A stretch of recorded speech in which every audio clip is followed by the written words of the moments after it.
కృపను బట్టి దేవుని నామాన్ని మహింపరుస్తున్నాను. మీకు చెప్పి కూడా నేను నేర్చుకున్నాను ఈ మాట. ఇప్పుడు దేవుడిచ్చినటువంటి గొప్ప తలంపు. హల్లెలూయా, దేవునికి మహిమ కలుగును గాక. ఈ హృదయాన్ని పరీక్ష చేయగలిగినటువంటి కేంద్రం ఏదన్నా ఉందంటే అది మందిరము తప్ప మరేది కాదు. నీ హృదయం శుద్ధీకరింపబడాలంటే మందిరంలో తప్ప ఇంకెక్కడ అవ్వదు.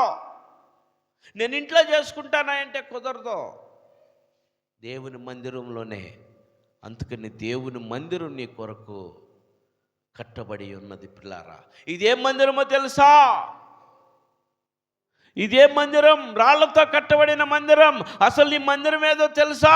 నీ హృదయమే దేవుని ఆలయం. నీ హృదయంలో కట్టబడాలా మొదట దేవుని ఆలయం, దేవుని మందిరం.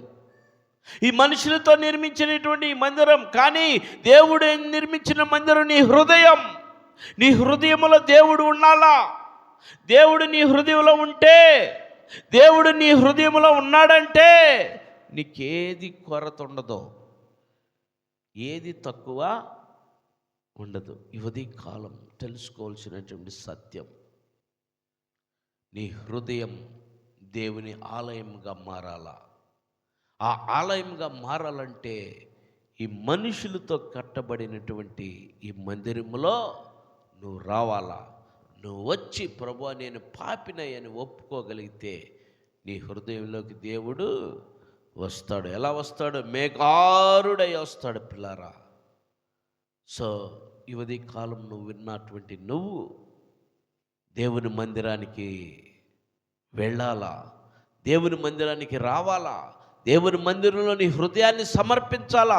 దేవుని మందిరంలో నీ హృదయాన్ని దేవునికి సమర్పించగలిగితే దేవుడు సమస్తం నీ హృదయంలో ఉన్నటువంటి సమస్తాన్ని తొలగించి పరిశుద్ధతనిస్తాడు, పవిత్రనిస్తాడు. ఆయన రాజ్య నివాసులుగా చేసుకుంటాడు పిల్లారా. అప్పుడు నువ్వేం కట్టబడతావు? నువ్వేం గంటావు? ఆత్మలను గంటావు నువ్వు.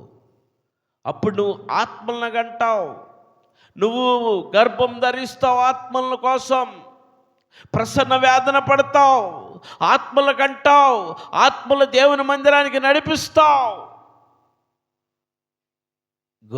గొర్రెలనే కంటాయి, కాపరి కనడు. గుర్తుపెట్టుకోండి. నీ ప్రవర్తన బట్టి, నీ విధానాన్ని బట్టి నీతో పాటు ఇంకొకళ్ళు దేవుని మందిరానికి వస్తారు. నిన్ను చూసే, నీ ప్రవర్తన చూసే నీ పొరుగువారు కావచ్చు, నీ ఇరుగు పొరుగులో ఉన్నటువంటి వారు కావచ్చు, నీ వీధిలో ఉన్నవారు నిన్ను బట్టే దేవుని మందిరానికి రావాలి. వాళ్ళు కాపరిని బట్టి కాదు. దేవుని మందిరికి వస్తున్నటువంటి నువ్వు నీ ప్రవర్తన ఎలా ఉన్నదో చూసుకోవాలా. నీ ప్రవర్తన దేవునికి సరిగ్గా నడిచిన ఎడల, సరిగా ఉన్న ఎడల నిన్ను చూసి అనేక మంది దేవుని మందిరానికి వస్తారు. నువ్వే సరిలేకపోతే నిన్ను చూసి ఎవరు వస్తారు? యువతి కాలం తెలుసుకో నువ్వు. ఆయనంట సింహాసనం మీద ఆసీనుడై ఏం చేయబోతున్నాడంటమ్మా? చదువు, చివరి మాట చదువు, ముగించుకుందాం. మైకులో చదువు.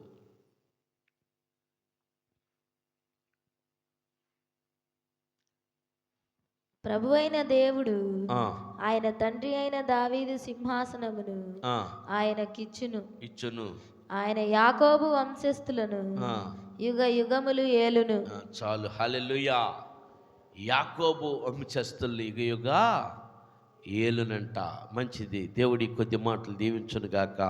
ఆమేన్. దేవుడి ఈ అవకాశం మనకి ఇచ్చాడు. ఇది రేపటి భాగాన్ని మనం ధ్యానం చేద్దాం. యాకోబు వంశస్థులు ఎవరు అనేది. ఓకే, దేవునికి స్తోత్రం. హల్లెలూయా. ఈ ఉదయ కాలంలో దేవుడు చక్కగా నీతో నాతో మనందరితో మాట్లాడాడు. ఈరోజు స్పెషల్ డే.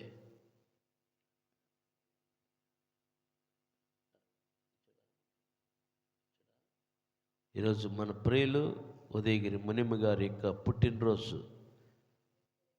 ఆ సందర్భముగా దేవుని యొక్క ఆశీర్వాద నూతన దయాకిరీటింపు నీ బిడ్డలకి దేవుడు నీకు ఈ యొక్క ఆనందకరమైనటువంటి నూతన దయా కిరీటం ధరింపజేసి ఉన్నాడు దేవుడు. దేవునికి మహిమ కలుగును గాక.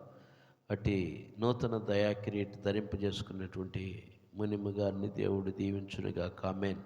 గత సంవత్సరం అంతా కూడా కాచి కాపాడి ఈ సంవత్సరం 2026లో అనగా 2026 సంవత్సరం ఇంకా మేబీ 12 రోజులు ఉంది.